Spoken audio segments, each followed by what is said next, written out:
One owner car guy, oneownercarguy.com. All kinds of cars, over 150 of them. Check out hipstercars.com. What I got here for you today is a review of a buffer. Is it really a review?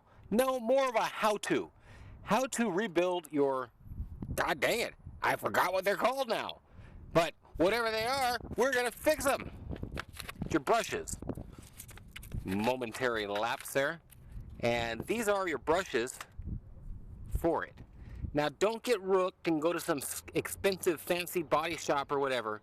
Plan ahead and just order a set of these off of eBay and have them ahead of time. That way you can just do it to it. I'm hoping to have a thumbnail of these brushes, and I'm going to get up close there to where you can see and to where I can grab my thumbnail from this picture maybe, and I'll pull the old ones out and show them to you. Now it's really easy to do. I've actually had a guy take it on his own initiative to drop my buffer off at a shop, and that ain't gonna work. You gotta have the biggest stinking screwdriver you can, and of course the one I used a second ago has disappeared. The closest thing I have is this. I was hoping that would have something. I mean, seriously, this requires a huge driver. Honestly, that may actually work. Might be slightly too big. Dang it, that's the size. There you go. Now I might have to tighten this a bit more, but all you do is pull these side little bolts out on this. Now a Dewalt.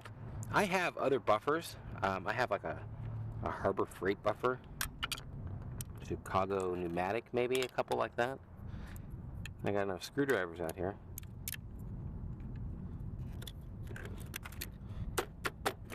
And it should come out rather easily. They're just in a little slot in there, as you can see. Very easy, just pull out the old one and throw it aside. Now, let me get them both out here and I'll show you the old versus new. Man, this is the perfect sized screwdriver, and it's a body panel remover type thing. Snap-on at that. It's like one of my only Snap-on tools. And that's that.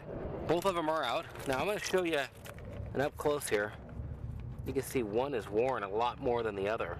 So one may still be good. You could probably use it still, but I'm not even going to mess around. These are so cheap. If you get them from the store, you're probably going to pay 17, 18 bucks, something to that effect, maybe up to 25, depends on where you are. Get them off eBay, they're a couple bucks. It's a really easy deal.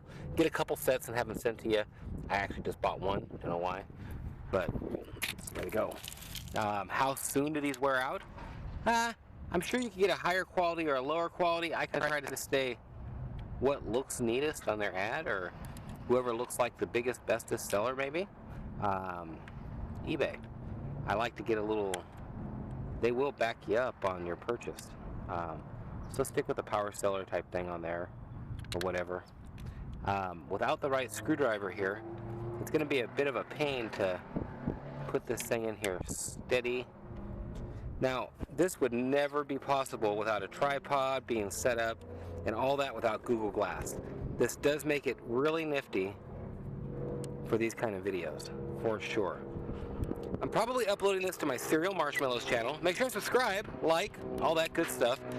But add the other channels. There's One Owner Car Guy and Hipster Cars, and I'm uploading different types of videos on there. You'll be seeing a different collaboration channel come up later this year with another YouTuber that I know.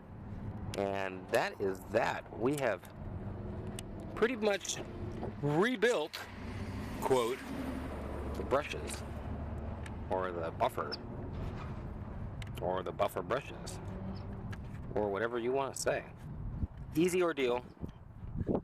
4 minutes and 30 seconds explaining it and looking for screwdrivers. Can you give me a cord over here? Maybe I should have did the beforehand because it didn't go rinna very well. Old ones, to me, no good, not gonna matter. New ones, I won't tie a knot in it here because I'm not really gonna buff. Have that sucker take off on me or something.